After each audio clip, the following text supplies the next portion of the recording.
Watch the video until the end if you want to know which player was asked to take 3 penalties in a row, which teams needed 29 penalties to determine the winner, and which national squad is officially cursed when it comes to penalty shots. One of the most controversial parts of football as a game is a penalty shot, especially the shootouts. In today's video, I will go through my opinion, 5 of the biggest and the most memorable penalty moments in the history of football.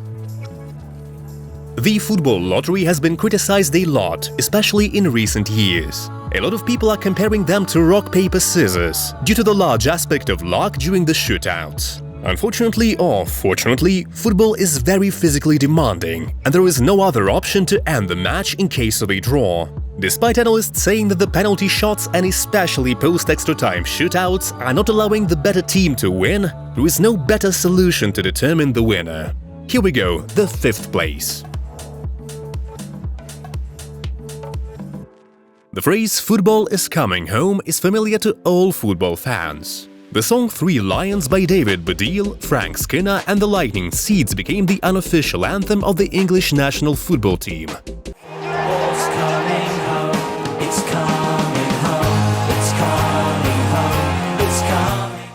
And since the release of the song, the Three Lions haven't seen success on the international football scene, and a lot of it was due to terrible luck in penalties. The English curse started in the same year during the European Championship in 1996. It was the semi-final of the tournament. England was facing their old rivals, the German national team. The two teams played out a 1-1 draw, and eventually the match went to the penalties. The score was 5-6 when Gareth Southgate approached the spot. Even before the shot, the defender did not look confident. The pressure of the whole world was on his shoulders. The shot was saved by Andy Koepke, and England officially entered the twilight zone of penalty kicks. Since that, there have been a lot of failed penalty shots that cost the Three Lions lifting the trophy of a major tournament. One of the most infamous ones is probably David Beckham's penalty in the 2004 Euro, in the match against Portugal. The regular time ended 1-1. Each team scored a goal in the additional time and took the game to the football lottery. The score in the penalty shootouts was 6-5 when the captain of the English national team went to the spot. David Beckham blasted the ball to the stands, another failure of England due to bad luck with penalties. Fun fact, the ball landed in the arms of a Spanish fan, who later sold it on eBay for astronomical $12 million. But I still think that this was not the worst penalty in the recent history of the English national team's curse. But probably the most important penalty for the England was during the last year's Mondial. It was the quarter-final of the World Cup in Qatar. England was facing France. The score was 2-1 for the Blues when the referee pointed to the spot, and Three Lions had a chance to equalize the score. It was the 84th minute of the match. Harry Kane got to the spot, took a run up and sent the ball over the bar. Kane missed the most vital penalty in his life. The curse is still not broken. The 4th place on my list goes to one of the most confusing penalty shots in the history of the sport. It was 2009, the West Ham was playing against Chelsea. The score was 1-1 when Chelsea was rewarded with a penalty, in which Frank Lampard was made to take it 3 times. By the way, all 3 times were successful. The referee Mike Dean made him retake the penalties because of the encroachment of the players into the penalty area. At the end of his career, Frank Lampard would score 43 out of 50 penalties that he took in the English Premier League. That makes him 2nd best penalty taker in the history of the competition. The 3rd place on my list goes to the whole penalty shootout of the 2005 Champions League final. The match was between Liverpool and AC Milan. What makes this penalty stand out is the match itself. Many fans consider it the best Champions League final in history. At the end of the first time, Liverpool was down 3-0. According to the statistics, 9 out of 10 teams are not able to recover from that kind of score, especially when you play for the most important club trophy in the world. But Liverpool is different. The Scousers rose like a phoenix from the ashes. Liverpool scored 3 goals in 6 minutes, tying up the score and taking the match to the additional time and eventually to the football lottery. First on the spot was AC Milan's number 27, Zidane. The ball went over the bar and Liverpool took a lead. The next person was Hamann. The German scored in his typical cold-blooded manner. Milan's second attempt to score on the spot is one of the best penalty takers in the world, Andrea Pirlo. Dudek started to move from left to right and ended up saving the shot. Just an interesting point, recently it was proved that Liverpool's goalkeeper was off the line before the shot, which means today the save would be denied. Cisse scored for Liverpool and the English team took a lead by 2 goals. Thomason scores for AC Milan and gives hope to the Italians. Liverpool's number 6 gets to the spot. Riise sends the ball to the left corner, but Dida was able to reach it. The shootout continued with Kaká.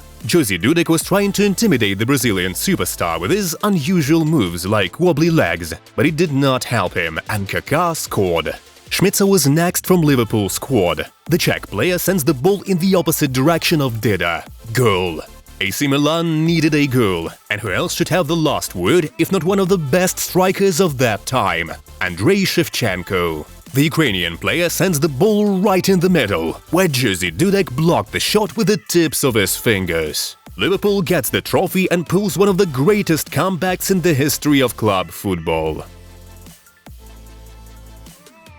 The silver on our list goes to the Greek Cup final. I know most of you expected to see the players or teams from the top 5 European tournaments, but that's one of the biggest misconceptions in football. The small European clubs have one of the biggest fan bases in the world.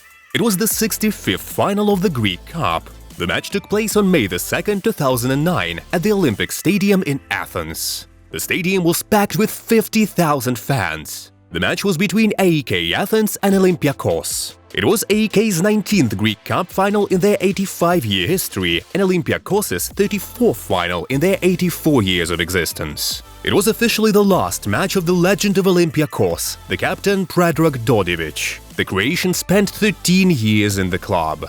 AEK would have a 2-goal lead before the 10-minute mark.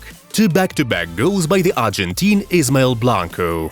It took Olympiakos more than an hour to tie the score, but then it was another AEK's Argentine, Ignacio Scocco, who helped Yellows to take the lead again, 3-2.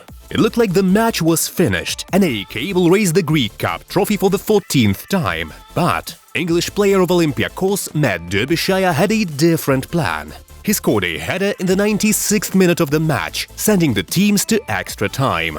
Just a quick spoiler, later Matt Derbyshire will be named a man of the match. With AEK down to 10 men, Olympiakos scored first in the extra frame, but with 2 red cards given out to the away side, AEK made it equal once again. A 107th minute goal from Ignacio Scocco would send the 2 clubs to take part in a very long penalty shootout to claim the 2008-2009 Greek Cup. It took teams 29 penalty shots to determine a winner. Almost all the players took 2 shots. It was Pelletieri who missed the 15th shot of AEK and the shootouts were finished. Olympiakos won the World Cup by penalties, 14-15. To this day, it's not only the greatest Greek Cup final, but one of the greatest matches in the history of the sport. 8 evenly split goals, 3 red cards and 29 penalty shots. Truly an incredible match. Before we go to number 1 of our list, I would like to mention a few honorable mentions. Liverpool vs Chelsea Cup Final 2022, 11-10 by penalties. The cup final between Liverpool and Chelsea ended 0-0. The players started the shootouts. All 22 players took the shots. The score was 11-10 for Liverpool when Kepa Arrizabalaga missed, and Liverpool won the first domestic final in a decade. Uruguay vs Ghana, 2010 World Cup quarterfinal. It was indeed the most memorable match of the tournament. After a tie through 120 minutes, Luis Suarez handled a ball off the goal line, resulting in a red card for Suarez and a chance for Ghana to win and become the first African nation to ever reach a World Cup semi-final. Asamoah Gyan went to the spot and hit the ball to the crossbar, causing the match to go to penalty shootouts, where after 1 round of identical result, Ghanaians missed 2 shots in a row, and Uruguay's Sebastian Gallo chipped the ball in and sent his nation team to the semi-finals. But now it's time to reveal the first place on our list. Most of the football fans probably already guessed the first place on our list. The most memorable penalty in the history goes to Zinedine Zidane and his shot against Italy in the final of the 2006 FIFA World Cup. The match took place on the 9th of July 2006 in Berlin. It was officially the last match of the legendary French midfielder. It was the 7th minute of the first half when Malouda received the ball in the box and was fouled by Marco Materazzi. To this day, people argue about the legitimacy of the call. A lot of football fans claim that there was no contact between Marco Materazzi and Florent Malouda, but does it really matter today? I don't think so. The greatest midfielder of the 2000s went to the spot. Zidane took a few steps back, looked at the goal, and cold-mindedly sent the ball in the crossbar. The ball bounced inside and the ref pointed to the middle. It was not just a regular shot, it was the chip of the ball. The shot is called penalty. It was not a technique that made it legendary, it was the way how stoically Zidane took it, without a blink of an eye, in the final of the biggest tournament in the world in front of 70,000 people, in his very last match in the career. You need to have a big courage to do that. But what makes it even more legendary is the things that happened after that penalty. 12 minutes later, Marco Materazzi was able to tie up the score after the perfect corner cross from Pirlo. The tension rose, the teams did not want to risk, and the match went to extra time. It was the 111th minute of additional time when Marco Materazzi made Zidane lose control and headbutt him in the chest. Later, Zinedine will share that Marco was insulting him throughout the match. From the cold-minded penalty taker to the kicked-off leader of a team. Red card shown by the referee Horacio Elizondo ended the career of one of the greatest midfielders in the history of the sport. Eventually, the match went to shootout and Italy won 5-3. Zidane has scored a penalty past one of the best penalty savers in the world, Gianluigi Buffon, but it still didn't help his team to win the World Cup. What if Zizou would remain calm and what if he would stay on the pitch? Would Italy become the champion? We'll never know, but what we know for sure is that Zidane's penalty and the action after that will always be in the history of football. Hate it or love it, penalties are an indistinguishable part of football. The fate of dozens of important matches has been decided by the shootouts, and we'll see a lot of them in the future, unless football will have another way to determine the winner. Share your most memorable penalty shot in the comments. Thank you for watching the video. Make sure you like and subscribe to the channel.